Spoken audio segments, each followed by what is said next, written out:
નરેન્દ્ર મોદી અને Donald Trump વચ્ચે દોસ્તી છે એવા આપણે ઘણા કિસ્સાઓ જોયા.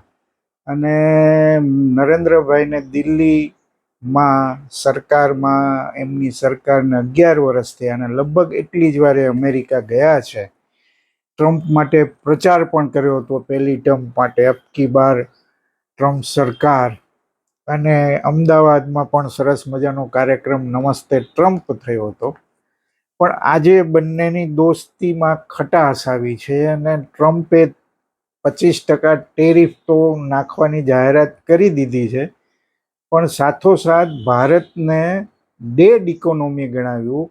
આ શબ્દ બહુ આકરો છે અને એની સામે વિરોધ કરવો જ પડે, ટેરિફનો જેમ વિરોધ થાય છે એમ. મજાની વાત એ છે કે ટ્રમ્પ ભારતને ડેડ ઇકોનોમી ગણાવે છે, પણ ટ્રમ્પની જે કંપની ભારતમાં રિયલ એસ્ટેટ ખાતે બહુ બધું રોકાણ કરે છે અને તગડો નફો મેળવે છે. આજે આ વિશે વાત કરવી છે અને તેલ બજાર વિશે પણ વાત કરવી છે, કારણ કે ટ્રમ્પે રશિયા પાસેથી તેલ નહીં ખરીદવા પણ ધમકી આપી છે અને ટેરિફ વધારવાની પણ વાત કરી છે. આ વાત કરતા પહેલા તમને આ કાર્યક્રમ ગમતો હોય તો લાઈક જરૂર કરો, સબસ્ક્રાઇબ કરવાનું ભૂલતા નહીં અને બેલ આઇકન જરૂર દબાવજો. ટ્રમ્પ વારે વારે નિવેદનો બદલતા રહે છે, એના મૂડ ઉપર છે. એ અમેરિકાના રાષ્ટ્રપતિ છે, જગત જમાદાર છે, એનાથી વધારે બિઝનેસમેન છે. અને એની અમુક બાબતો આપણને પાગલપણું હોય એવી પણ લાગે છે. 25% ટેરિફ નાખવાની વાત કરી દીધી છે અને હજી પણ ભારત અમેરિકા વચ્ચે ડીલ જે થવું જોઈએ થયું નથી. હવે એનો આખરી અંજામ શું આવશે એ તો આગળના દિવસો ખબર પડશે. પણ મહત્વની વાત એ છે, ટ્રમ્પે ગુસ્સામાં જે નિવેદન કર્યું છે કે ભારત ડેડ ઇકોનોમી છે, એની સામે વાંધો એટલે લેવો જોઈએ કે ટ્રમ્પની એક કંપની ભારતમાં મોટા પાયે રોકાણ કરે છે અને તગડો નફો મેળવે છે. હાજી, આ વાત કોઈ ટાઢાપોરની ગપ નથી. ઇન્ડિયન એક્સપ્રેસે આજે બહુ સવિસ્તાર, આજે એટલે કે 6 ઓગસ્ટના અખબારમાં બહુ મોટો વિગતવાર અહેવાલ આપ્યો છે. અને તમે એ સિવાય પણ ગૂગલ પર સર્ચ કરશો તો આની વિગતો તમને મળશે. ટ્રમ્પની એક કંપની છે, ટ્રમ્પ ઓર્ગેનાઇઝેશન. આ કંપની રિયલ એસ્ટેટ ક્ષેત્રમાં કામ કરે છે અને તમને બિલીવ નહીં કરો કે ભારતના જે મુખ્ય શહેરો કહેવાય એમાં બહુ મોટા પાયે લેવિશ રેસિડેન્શિયલ કોમ્પ્લેક્સ બનાવ્યા છે. સીધું રોકાણ નથી કર્યું, પણ ભારતીય કંપનીઓ સાથે ટાઈઅપ કરી અને આ રોકાણ થયું છે. અને 4-5 શહેરોમાં ટ્રમ્પ ટાવર્સ આ નામે કેટલાય બિલ્ડિંગો થયા છે. મુંબઈમાં લોઢા ગ્રુપ સાથે ટ્રમ્પ ટાવર બનાવવામાં આવ્યું છે, બહુ લક્ઝરિયસ રેસિડન્સ છે. પુણેમાં પણ પંચશીલ રિયલ્ટી સાથે ટ્રમ્પ ટાવર્સ બન્યા છે. ગુરુગ્રામ એટલે કે ગુડગાંવમાં M3M ગ્રુપ અને ટ્રિબેકા ડેવલપર્સ સાથે મળી અને ટ્રમ્પ ટાવર્સ બનાવ્યા છે. કોલકાતામાં યુનિમાર્ક સાથે ટ્રમ્પ ટાવર બનાવ્યા છે. આ બહુ મોટી રેસિડેન્શિયલ સાઇટ છે અને સૌથી મહત્વની વાત એ છે એમાંથી બહુ સારી એવી કમાણી કરે છે. 2012થી 19 એટલે 2012થી આ રોકાણની શરૂઆત થઈ ને 19 સુધીમાં 94 કરોડની કમાણી ટ્રમ્પ ઓર્ગેનાઇઝેશન, એનું જે ટ્રમ્પનું બ્રાન્ડ નેમ છે વાપરવા માટેના પણ એ પૈસા લે છે. અને 2024માં 100 કરોડની કમાણી થઈ છે, 100 કરોડની. અને હજી પણ નવા પ્રોજેક્ટ બની રહ્યા છે, પાઇપલાઇનમાં પણ છે અને એના વેચાણના લગભગ 15,000 કરોડ ઉપજે એવી ધારણા છે. પુણેમાં જ 2500 કરોડનો પ્રોજેક્ટ છે, એટલે બહુ મોટું પાયે આ રોકાણ થાય છે. અને આ જે રેસિડેન્શિયલ કોમ્પ્લેક્સ છે ટ્રમ્પ ટાવર, એ એટલી બધી એમાં વૈભવી સુવિધાઓ હોય છે કે 3-4 કરોડથી માંડી અને 13 કરોડ સુધીના ફ્લેટ મળે છે. એમાં ખાનગી લિફ્ટ હોય છે, કન્સિયર સર્વિસ હોય છે, એટલે કે તમારે ટ્રાવેલ ટિકિટ, એર ટિકિટ, ફલાણું ઢીકણું કોઈ પણ ટિકિટ બુકિંગ કરાવવું હોય તો એની સેવા મળે છે. વિશ્વ કક્ષાનું ક્લબ હાઉસ હોય છે, indoor swimming pool, golf course, tennis court, basketball court, ઘરની દરેક પ્રકારની સર્વિસ તમને બહુ પ્રોફેશનલ સ્ટાફ દ્વારા ઉપલબ્ધ છે. ખાનગી જેટ સર્વિસ પણ છે. એટલે આ સુપર લક્ઝરી રેસિડેન્શિયલ કોમ્પ્લેક્સ છે. એટલે એક બાજુ ટ્રમ્પ ભારતને ડેડ ઇકોનોમી ગણાવે છે અને બીજી બાજુ એમની જ કંપની ટ્રમ્પ ઓર્ગેનાઇઝેશન ભારતમાં રોકાણ કરી અને તગડો નફો કમાય છે. બીજા કોઈ ક્ષેત્રમાં ટ્રમ્પની કંપનીઓનું ભારતમાં રોકાણ નથી. પણ આમ છતાં અમેરિકાની દાદાગીરી વધતી જાય છે. 25% ટેરિફની વાત થઈ. રશિયા યુક્રેનના યુદ્ધના કારણે રશિયા પાસેથી તેલ નહીં ખરીદવું એવો સતત એમનો આગ્રહ છે, પણ ભારતે એ આગ્રહ માન્યો નથી ને હમણાં રશિયાએ કહ્યું છે કે ભાઈ તમે કોઈ દેશને બીજા દેશ પાસેથી ખરીદી કરતા અટકાવી ન શકો, એ એમનો અધિકાર છે. અને ભારતે પણ કહ્યું છે કે ભાઈ ભારતની ઇકોનોમી અંગેના નિર્ણયો અમેરિકા ન કરી શકે. પણ આપણે રશિયા પાસેથી શું કામ એને તેલ લઈએ છીએ? એ બહુ જાણીતી વાત છે કે યુક્રેન યુદ્ધ પછી રશિયા ઉપર કેટલાક પ્રતિબંધો લાગ્યા. એના કારણે રશિયાએ ભારતને તેલના ભાવમાં હેવી ડિસ્કાઉન્ટ, લગભગ 15-20% ડિસ્કાઉન્ટ આપ્યું છે. અને રશિયા પાસેથી આપણે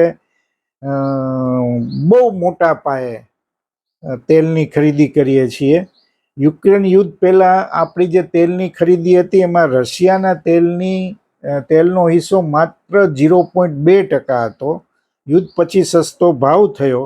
આજે એ ખરીદીનો હિસ્સો 35-40% થયો છે. અને ગયા માર્ચની જો વાત કરીએ તો રોજના આપણે 16.2 લાખ બેરલ ક્રૂડ તેલ આપણે રશિયા પાસેથી ખરીદતા હતા. એટલે બહુ મોટા પાયે આપણે તેલ ખરીદીએ છીએ. અને આ શું કામ ખરીદીએ છીએ અને એનાથી કેટલો નફો ભારતને થાય છે એ પણ સમજી લેવા જોયું છે કે 15-20% ઓછા ભાવે, આંતરરાષ્ટ્રીય ભાવ જે છે એનાથી ઓછા ભાવે આપણને મળે છે. પછી એ ક્રૂડ તેલ આપણે રિફાઇન કરીએ છીએ રિલાયન્સ, ન્યારા, અને પેટ્રોલ ડીઝલ બનાવી અને પછી યુરોપિયન યુનિયનને વેચવામાં આવે છે. અને 2023-24ની વાત કરો તો 65,000 કરોડની બચત ભારતને થઈ છે. 65,000 કરોડ. એટલે એમ પણ અમે ટ્રમ્પે આપણી ઉપર આરોપ મૂક્યો છે કે સસ્તા ભાવે ખરીદે ને એ યુરોપને મોંઘા ભાવે વેચે છે. પણ નિયમ એવો છે કે ક્રૂડ તેલ એટલે કાચું તેલ આપણે ખરીદીએ અને રિફાઇન પ્રોસેસ કરીએ છીએ અને પેટ્રોલ ડીઝલ બનાવીને વેચીએ છીએ. એટલે એમાં કોઈ નિયમ ભંગ થતો નથી. પણ આ વાત શું છે અને શું કામ ટ્રમ્પ આટલો બધો દુરાગ્રહ રાખે છે ને આપણી નીતિ કેવી રહી છે? તમે જુઓ કે બહુ દબાણ થયું એટલે ભારતે એની વ્યૂહ નીતિ બદલાવીને એકથી વધુ દેશો પાસેથી તેલ ખરીદવાનું નક્કી કર્યું. પણ 2018માં જ્યારે ટ્રમ્પે એટલે કે અમેરિકાએ ઈરાન ઉપર પ્રતિબંધ મૂક્યો, એ પછી આપણે તેલની ખરીદી ઈરાન પાસેથી લગભગ 0 કરી દીધી છે. 2019થી આપણે આયાત બંધ છે. અને ભારતીય કંપનીના ખરીદીના 5 કંપનીઓએ $2,200 મિલિયન સોદા પણ કરેલા. પણ આ બધી કંપનીઓ ઉપર એ અમેરિકાએ પ્રતિબંધ મૂક્યો છે. અને આપણી દૈનિક ખરીદીમાં 45% ઘટાડો થઈ ગયો છે. અત્યારે તો લગભગ 0 થયો છે. અને ઈરાન પણ આપણને ડિસ્કાઉન્ટ આપતું હતું, ક્રેડિટ પણ આપતું હતું ને વીમાની સુવિધા પણ આપતું હતું. એટલે આપણે એની પાસેથી તેલ ખરીદતા હતા. પણ અમેરિકાના દબાણના કારણે આપણે એ બંધ કર્યું. હવે ભારતે અમેરિકા પાસેથી ખરીદી વધારી છે. આ એક નવો મુદ્દો છે. જાન્યુઆરીથી જૂન 2025માં રોજ આપણે 0.271 મિલિયન બેરલ ખરીદીએ છીએ.